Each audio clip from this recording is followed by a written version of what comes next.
Good morning, Central America. It's Jackson with the New Space Podcast coming at you live with a juicy topic today. And this is Ife with the other half of New Space Podcast. First of all, Jackson and I have been talking about this topic for a while, just in regular conversation. But as far as bringing it to the pod, probably like 2 weeks now, right? Because for some people, music is a paycheck. For others, music is a passion, right? What happens when music is not paying the bills? That's what we're talking about today. Ooh, Some real stuff. it is some real stuff. Some artists, become multi-billionaires and make money. I was just at the Chris Brown Breezy Bowl yesterday night, and it was dope. It was a really good show, and he's selling out everywhere. I mean, I know he's making a ton of money.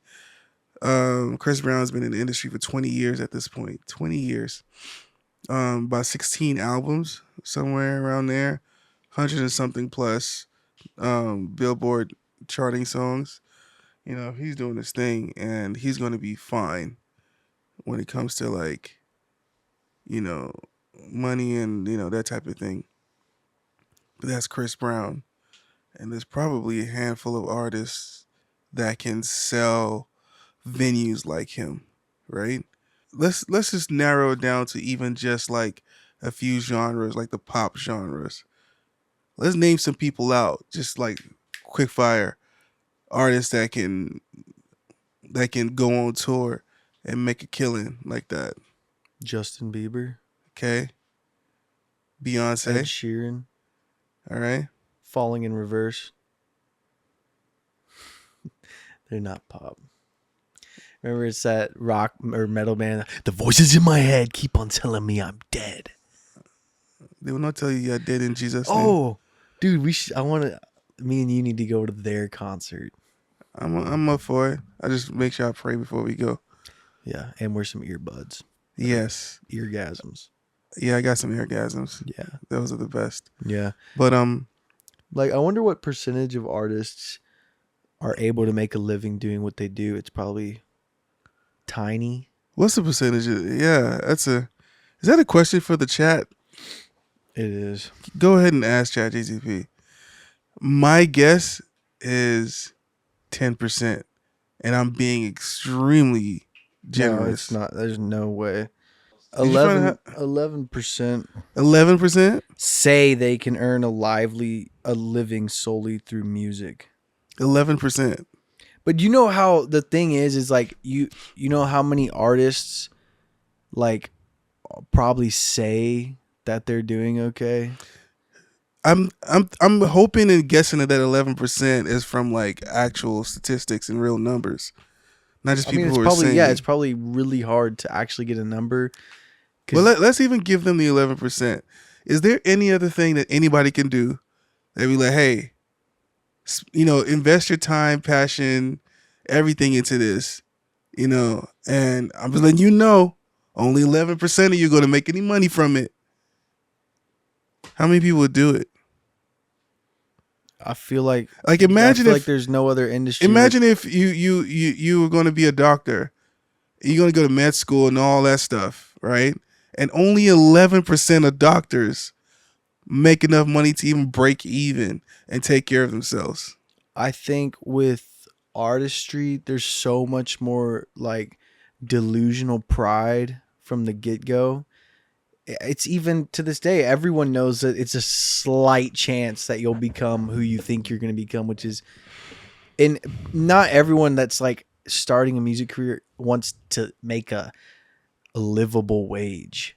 They want to go big. Like a lot of people. True. And that everyone knows that's rare, but it's that unique level of pride that artists have that you don't really see in many other industries. But what's the answer to that? Of what? If 11% is the number of doctors that would make it in their field, how many people would still go to med school and go through all that? Out of 100 potential med students, how many would still go through with it? Not many. The odds of entering the superstar bracket are infinite, Infinitely infinitesimal. What is that word? infinitesimal. Yeah, I've never seen that. Yeah, it's Like basically saying smallly impossible. infinite, roughly 0.05% or less of all new artists. Tough pill to swallow because you got to think about this, like how many people were shoveled into the Holocaust that would have been superstars if they had lived a life. But then don't forget that the percentage is still that percentage. I know, but there would have been some. There would have How been many people some, are in untouched tribes right now that would be superstar athletes? true, but they would be taking those spots away from the people who actually became superstar athletes. What? Like you're saying that there are people who didn't get the chance to become stars. Right. I'm saying it more so I'm kind of leaving that train of thought of like percentages and stuff. I'm talking more in the sense of like, Oh, so how do we really expect everything to work out exactly how it in our 17-year-old mind dreams? I don't think there's anything wrong with having dreams and ambitions. mm-hmm. I'm just talking from my own perspective because I legit thought like I had it in the bag, bro. I swear. Yeah, a lot of people did. A lot of people do still. And I'm not upset. I would have been if you told me where I'd be at now. I'd probably be upset Hmm. back then, but I'm not. I'm happy with it. You know? So let me remember. I know on a different episode I've talked about this before about RCA. Remember I talked about RCA and how RCA basically was responsible for the first record label and the music industry as we know it today. They started making radios during World War II, and then after the wars are over, they had to reinvent themselves to keep making money. So they were using these radios and hiring like just people off the street to, you know, recording them, and they were selling radios to people so they could listen to these artists, Mm-hmm. right? And they were signing these artists like, hey, we'll give you a little bit of money to recording deal, right? Mm-hmm. And that's kind of like I'm completely like watering it down. You can look it up if you want to, but that's where it started. Where like the premise of it was selling something. I just told you I was at Chris Brown's show last night. Chris Brown was selling something.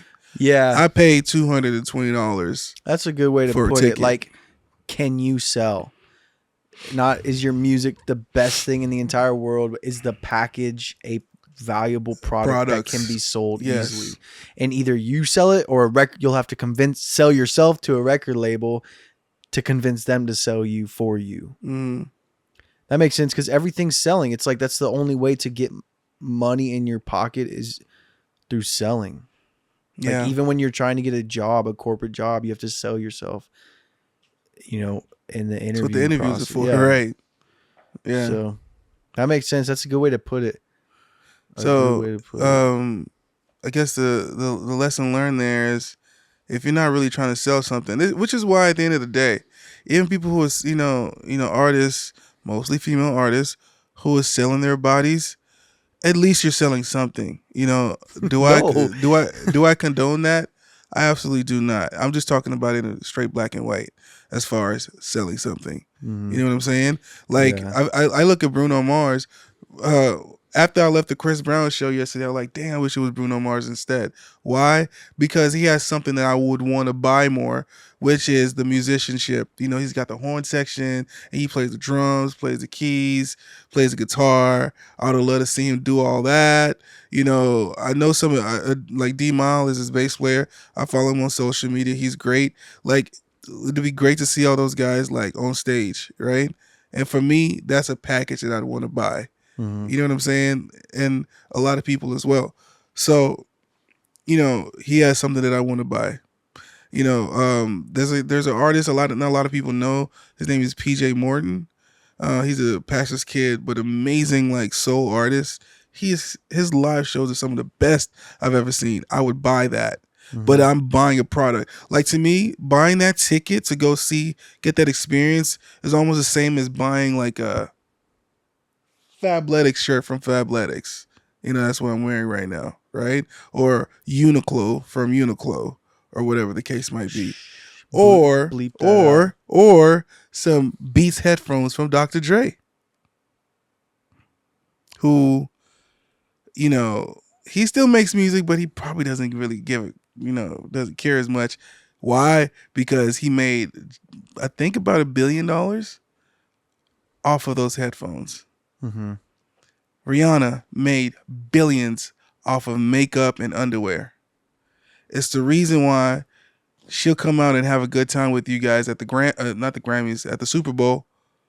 But her 9 to 5, her 9 to 5 is managing a makeup brand called Selling. Fenty.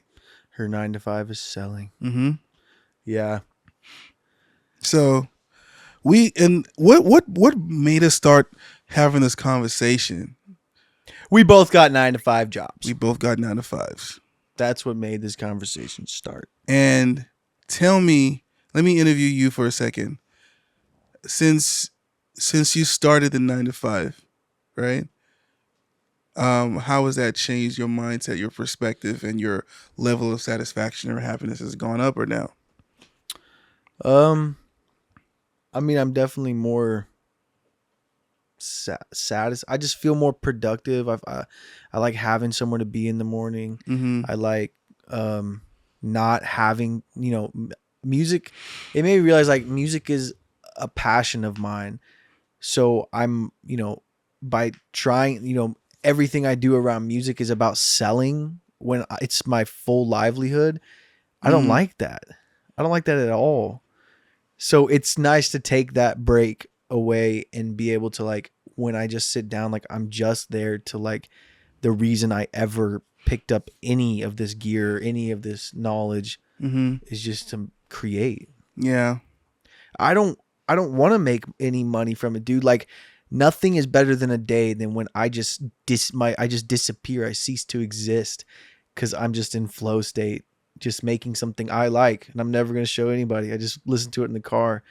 That's what I like to do with music. Oh, then maybe you do though. I mean, you might be sitting on potential there. I've heard your stuff is hard, you know, but that's another Thank you. conversation for another day.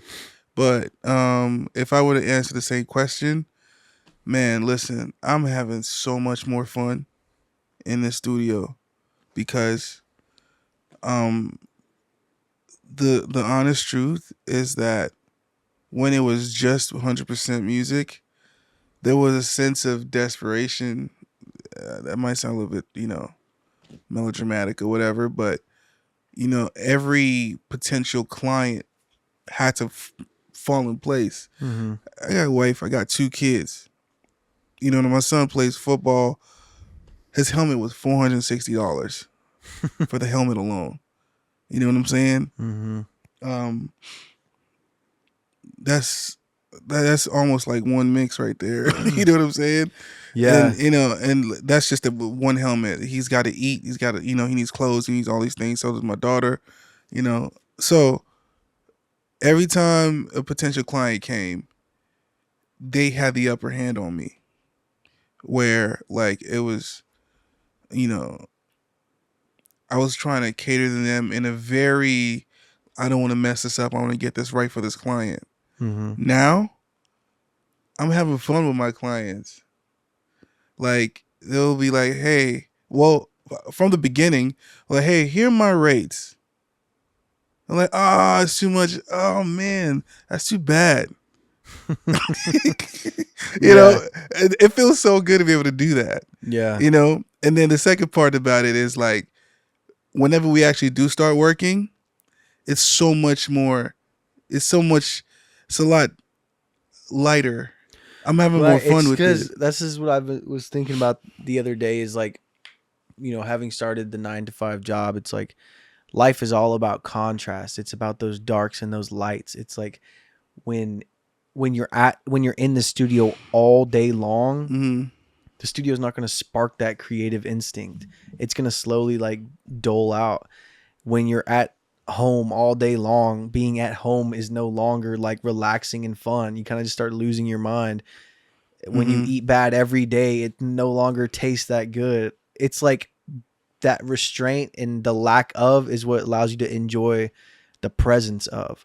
So it's like in reality, like because I've had multiple 9 to 5 jobs, and my one before this one, I did more work on my music business than I ever have not having had a job, Mm-hmm. because I was hungry and I was like, I had a limited amount of time. I had to plan things and structure things, but Mm-hmm. it just works. You've got to have that perception of contrast, deep darks, lights, and all the things in between. So, hey, check this out. I broke this down into like a few groups of people who have pivoted from their passion to securing the bag, aka the paycheck. Okay. You have people like Rihanna. I talked about her already with Fenty, Dr. Dre, and Beats. Jimmy Buffett, right? Margaritaville is his. Did you know Yeah, that? yeah. Yeah. Um, and I mean, my wife, we love to go to like tropical areas a bunch. You're going to see a Margaritaville in every tropical area, and that's his hustle. Waka Flocka Flame. Um, he has a CDL, commercial driver's Oh yeah, license, yeah, yeah, and he yeah. has a fleet of trucks for transporting all kinds of goods. You know what I'm saying? Him and his wife, I believe, got into that. Mm-hmm. You know, Yeah. um, and there's so many others that are in that space.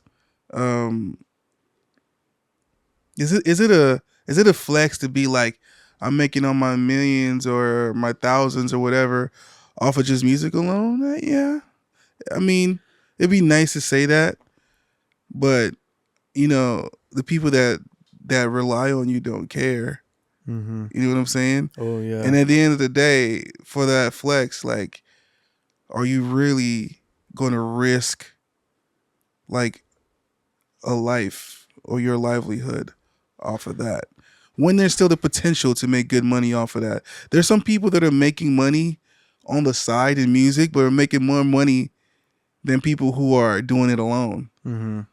This is what me and Jaden Manis were talking about when he was last here. It's like we both look at each other and we're just like, it's kind of crazy that like everyone demonizes the 9 to 5, but there's plenty of time in the day.